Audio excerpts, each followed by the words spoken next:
지금부터는 도이치모터스 주가 조작 사건과 관련한 저희 단독 보도로 이어가겠습니다.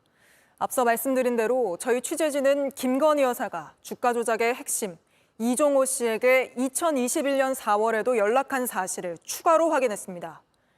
문제는 이날이 주가 조작 공범이 검찰에 비공개로 불려가 조사를 받은 날이라는 겁니다.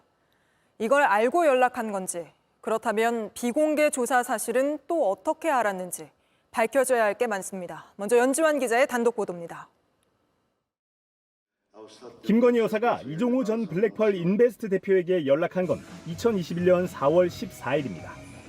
저녁 7시 53분 휴대전화로 문자 메시지를 보낸 것으로 확인됩니다. 검찰 수사가 시작되던 2020년 9월부터 한 달간 40차례 연락을 주고받은 이후 6개월 만에 김 여사가 다시 연락한 겁니다. 특히 이날은 김 여사의 계좌 관리인으로 지목된 민모 씨가 참고인으로 검찰 조사를 받은 날입니다. 민 씨는 이 씨의 처남이자 전 블랙펄 인베스트 이사입니다. 주가 조작 혐의로 1심에서 징역 1년 6개월에 집행유예 3년을 선고받았습니다. 그런데 당시 민 씨의 조사는 비공개로 진행돼서 지금까지도 언론에 알려지지 않았습니다. 김 여사가 수사 상황을 주시하면서 이 씨에게 연락한 것 아니냐는 의문이 나오는 대목입니다. 검찰은 또 김 여사가 이 씨에게 이 문자를 보낸 것을 전후로 민 씨와 이 씨 그리고 권오수 전 도이치모터스 회장까지 주가 조작 일당이 서로 연락을 주고받은 사실도 확인했습니다.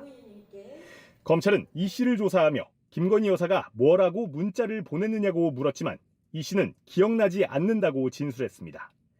다시 김 여사가 민 씨가 조사받은 걸 어떻게 알고 연락을 한 것이냐는 물음에도 그거야 저도 모른다고 답했습니다.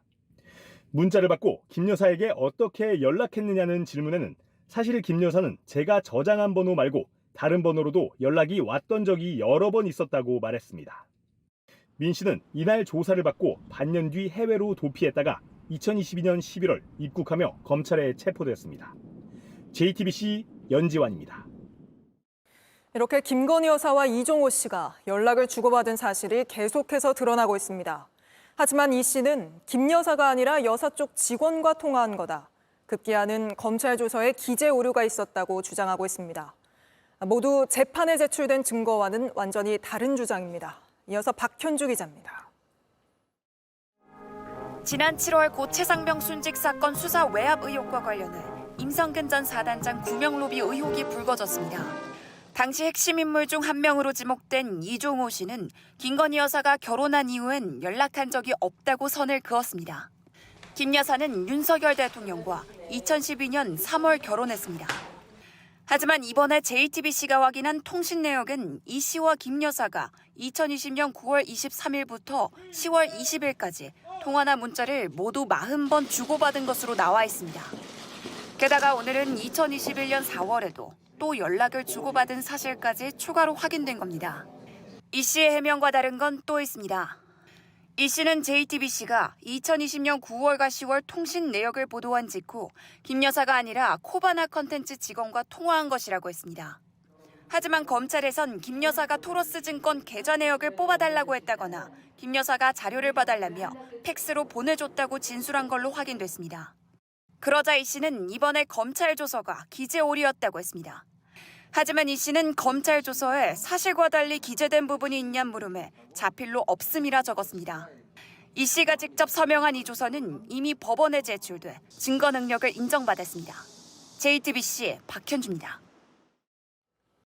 2020년에 이어 2021년에도 김건희 여사가 주가 조작 핵심 인물인 이종호 씨와 연락을 한 게 어떤 의미가 있는 건지 스튜디오에서 짚어보겠습니다. 법조팀 박병현 기자가 나와 있습니다. 자, 박 기자. 먼저 김 여사가 이종호 씨에게 연락을 한 2021년 4월이 어떤 시기였는지부터 짚어보죠. 네, 지금 기준으로 보면 3년 반 전이지만 당시 상황으로 보면 대선을 1년도 채 안 남겼을 시기입니다. 네, 그때가 그러니까 윤석열 대통령이 정치권으로 넘어오느냐 마느냐 이게 굉장히 또 관심을 받던 때였잖아요.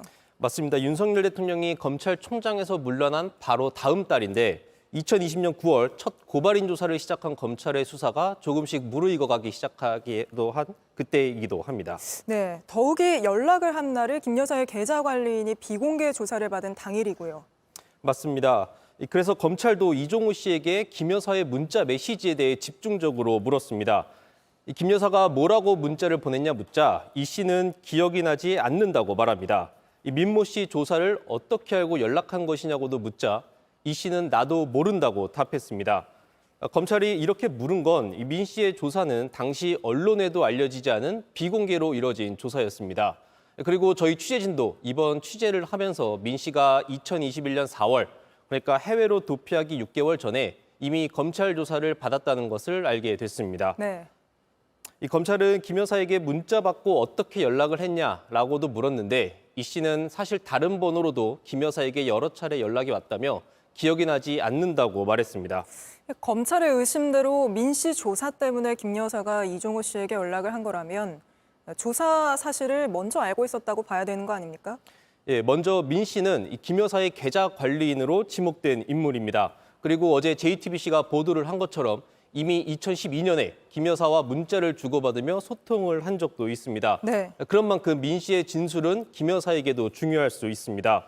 그래서 김 여사가 민 씨 소환을 알고 전화를 한 건지 알았다면 어떻게 알게 된 것인지도 반드시 밝혀져야 할 부분입니다.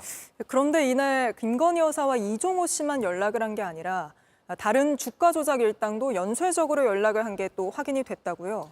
맞습니다. 이 씨가 검찰 조사를 받고 있던 민 씨에게 오후 1시 30분 그리고 저녁 6시 30분쯤에 각각 연락을 합니다. 네. 이 김 여사로부터 문자를 받기 전인 시점입니다.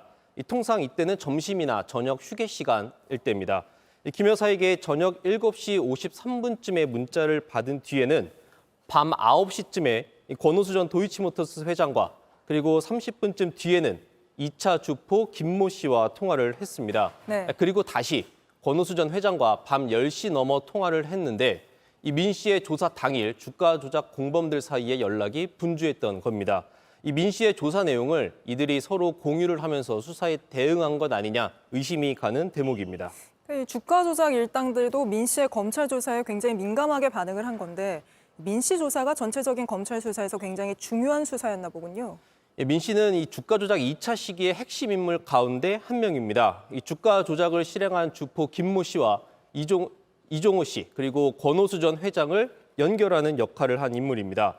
이 민 씨의 조사 내용은 검찰 수사가 어떻게 향할지 예상할 수 있는 가장 중요한 정보인 셈입니다.